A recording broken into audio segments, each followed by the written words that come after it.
Friends, welcome to Sripada vlogs. నేను మీ భవానీని.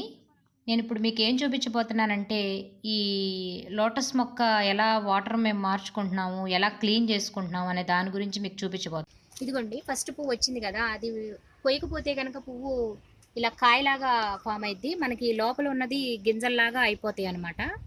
ఇదిగోండి, second flower నేను 2 డేస్లో విచ్చిలిద్దన్నాను కదండి. 2 డేస్లో విచ్చిలింది. ఫస్ట్ వీడియోలో షేర్ చేశాను నేను. ఇదిగోండి, థర్డ్ ఫ్లవర్ అండి ఇది. ఇది కూడా 2 డేస్లో వస్తుంది మళ్ళీ. ఇప్పుడు ఇది మేము ఇన్ని రోజుల నుంచి మాకు ఎలా వస్తుంది, ఎన్నాళ్ళ నుంచి అనేది మీకు నేను చెప్దాం అనుకుంటున్నానండి.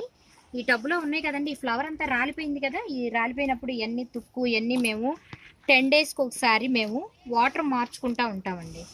ఈ వాటర్ ఎలా తీస్తామనేది ఇదిగోండి, ఇలా ఆకులు, ఈ పువ్వు రాలిపోయింది కాబట్టి ఈ ఆకు ఇవన్నీ వచ్చినాయండి. లేకపోతే పైన ఏమన్నా మొక్కలు పెట్టుకున్నప్పుడు అవి తీగలు పాకి ఎండిపోయినప్పుడు ఆకులు పడతా ఉంటాయి. అవన్నీ ఇలా క్లీన్ చేసేసుకుని ఇదిగోండి ఇలా తీసేస్తూ ఉంటాం. వాటర్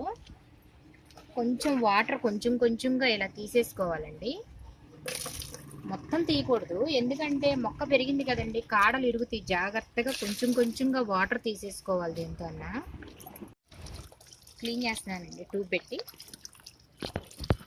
ఇలా ట్యూబ్ కాసేపు పెట్టి వదిలేస్తే ఈ పైదంతా క్లీన్ అయిపోద్దండి. ఈ వాటర్ అంతా ఈ పైన పాకుల్లాగా పట్టింది కానీ డస్ట్ కానీ ఏమైనా ఉన్నా సరే ఇదంతా వాటర్కి వెళ్ళిపోద్ది. కొంచెం పైదాకా ఉన్న వాటర్ని కొంచెం ఇందాక చూపించాను కదండి, ఒక డబ్బాతో కానీ దేంతో అయినా తీసేసుకోవాలి. ఆ తర్వాత ఇలా ట్యూబ్ పెట్టుకుంటామండి. ఇలా ట్యూబ్ పెట్టుకుంటే ఈ వాటర్ కాసేపు వదిలేయాలి దీనికి. ఇలా వదిలేస్తే ఏమైందంటే దీని మీద పేరుకున్న డస్ట్ కానీ సన్న పురుగులు కానీ పాకుడు లాగా కానీ పడతా ఉంటుంది కదండి, అదంతా కూడా దీనికి పోతుంది.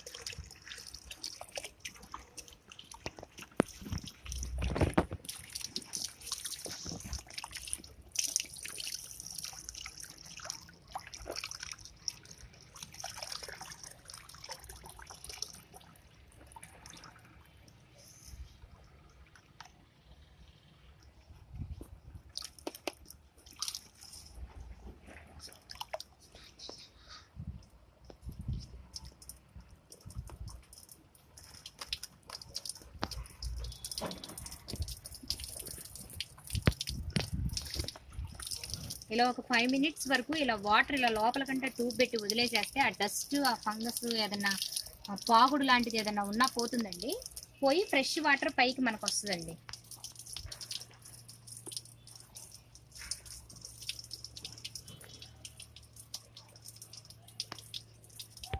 ఒక 5 మినిట్స్ వరకు ఇలాగే వాటర్ పెట్టి వదిలేస్తామండి. వదిలేయటం వల్ల ఏమన్నా ఉంటే మొత్తం పోతుందండి.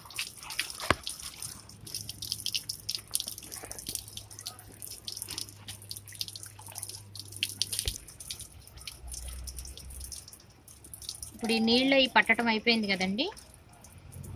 ఇప్పుడు దీనిలో ఉన్న డస్ట్ అన్నీ పోయినాయండి. ఇంకేమన్నా ఒకటి అర ఉంటే పైకి వచ్చేస్తుంది, అదంతా తీసేసుకుంటే సరిపోద్ది. ఇప్పుడు దీనికి మేము 10 డేస్కి ఒకసారి వాటర్ పట్టుకున్నాక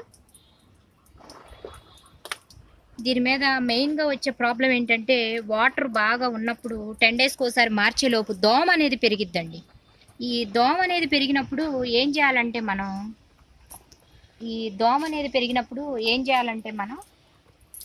మేమైతే చేపలు ఏం పెంచుకోలేదండి. కొంచెం ఆయిల్ వేస్తామండి, ఒక 2 డ్రాప్స్, ఒక మూత. అంటే ఏంటంటే ఎక్కువగా చేపలను పెంచుతారు, లేదంటే మేము మాత్రం ఇంట్లో ఉన్న ఆయిల్ వెజిటబుల్ అంటే ఏంటంటే ఒక మంచి నూనె అవ్వచ్చు, కొబ్బరి నూనె అవ్వచ్చు. మేము మాత్రం ఇదిగోండి కొబ్బరి నూనె వేస్తాం. మేము ఒక 2 డ్రాప్స్ 4 డేస్కి ఒకసారి అలా ఆయిల్ వేస్తామండి. 2 డ్రాప్స్ అలా మీకు చూపించాలని అలా వేసాను. అలా ఆయిల్ వేయటం వల్ల దోమ గుడ్లు అనేది దాని మీద నిలవండి. దోమ గుడ్డు అనేది దాని మీద నిలవదండి. ఈ వాటర్ మీద ఇక దోమ గుడ్లు పెట్టినా కూడా ఉండదండి, ఇక దోమ కూడా రాదు. మీకు ఇప్పుడు క్లీన్ చేయగానే వేసి చూపించాను. మామూలుగా అయితే 4 డేస్కి ఒకసారి మేము ఇలా ఆయిల్ అనేది వేసుకుంటూ ఉంటాము. ఇక ఈ మట్టి విషయానికి వస్తే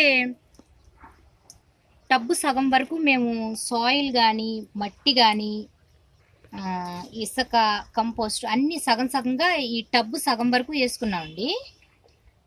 ఈ సబ్బు సగం వరకు వేసుకున్నామండి.